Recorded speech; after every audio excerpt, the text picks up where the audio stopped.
Something important is happening behind the scenes right now, and it has nothing to do with gossip, feuds, or palace theatrics. What we're seeing unfold could quietly reshape Prince Harry and Meghan Sussexes' entire relationship with the United Kingdom. Not through drama, but through something far more powerful: reality. For the first time in years, the system that pushed them out is being forced to look again at the consequences of what it did. At the heart of this moment is a major development that many commentators are desperately trying to downplay. Prince Harry has secured a fresh Home Office review into his UK police protection.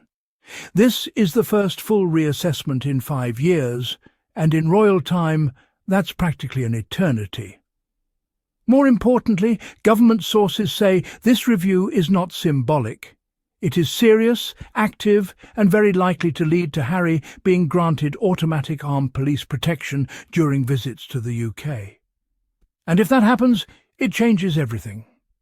Because the single biggest obstacle keeping Meghan Sussex and their children away from Britain has never been bitterness or stubbornness. It has been safety. Without guaranteed protection, the UK has been a risk they could not afford to take.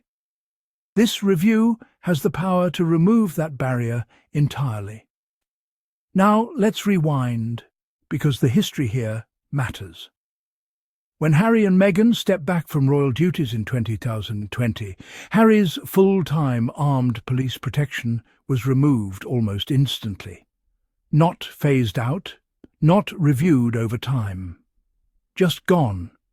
One day he was a globally recognized public figure with known threats against him.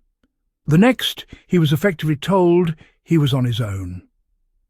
That decision came from REVEC, the Royal and VIP Executive Committee, which includes the Home Office, the Metropolitan Police and intelligence advisors. Their logic was simple and rigid. No official royal role meant no automatic security. What they ignored was even simpler threats do not disappear because a job title changes. Extremists don't unsubscribe, obsession doesn't downgrade, and global visibility doesn't turn off. Harry challenged that decision in court. He lost, but not in the way critics love to claim. The rulings were about whether the process was lawful, not whether it was wise, fair, or safe. That distinction matters, even if tabloid headlines prefer to pretend it doesn't. What has changed now is risk. Real, current, intelligence-based risk. Government insiders reportedly believe Harry does meet the criteria for reinstated protection. This isn't opinion or emotion. It's the Home Office reassessing the threat landscape as it exists today.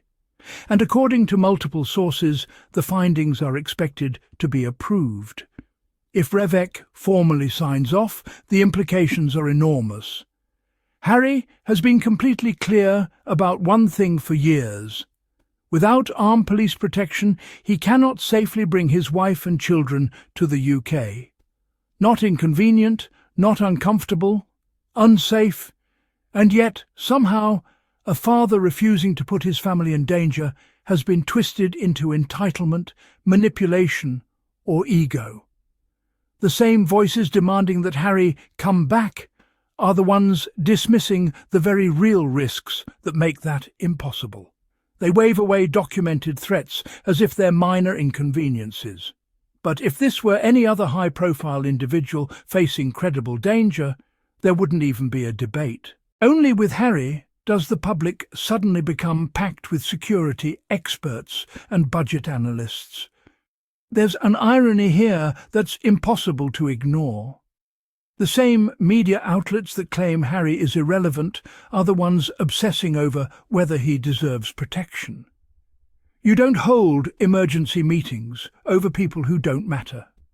You don't generate endless headlines over someone who poses no risk or holds no profile. The panic itself is the proof. This review also exposes a deeper hypocrisy. The argument has always been that taxpayer-funded protection should only go to those with official roles.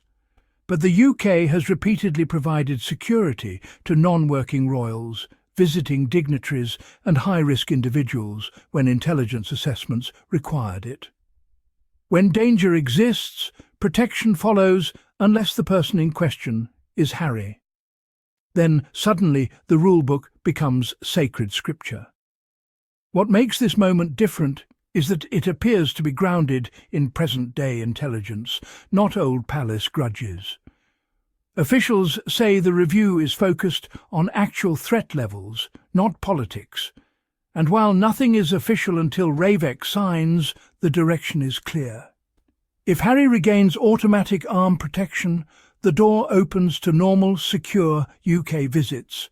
Not rushed appearances, not secretive drop-ins, not anxiety-fueled trips where every movement is a risk calculation. Real visits, stable visits. Visits that don't require military-style contingency planning just to step outside. For Meghan, this matters deeply. The idea that she has been avoiding the UK out of spite collapses the moment you acknowledge the security issue. No protection means no visit. That isn't diva behaviour, it's common sense. The real shock is that it took this long for anyone to take it seriously. Critics are already trying to spin this as a victory for Harry's ego, which is almost comical. If ego were the goal, he would be chasing royal photo ops and leaking gossip. Instead, he has spent years pushing for one thing only: safety. Safety for his wife. Safety for his children. Safety that every credible security professional agrees is justified. This won't magically heal old wounds. It won't rewrite history.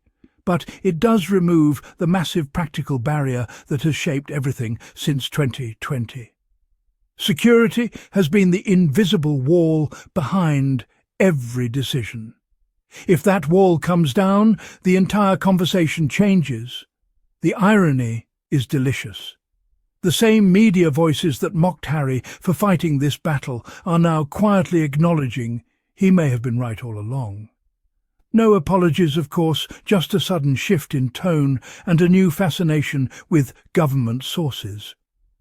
So as we wait for the final sign-off, one thing is undeniable. This moment matters.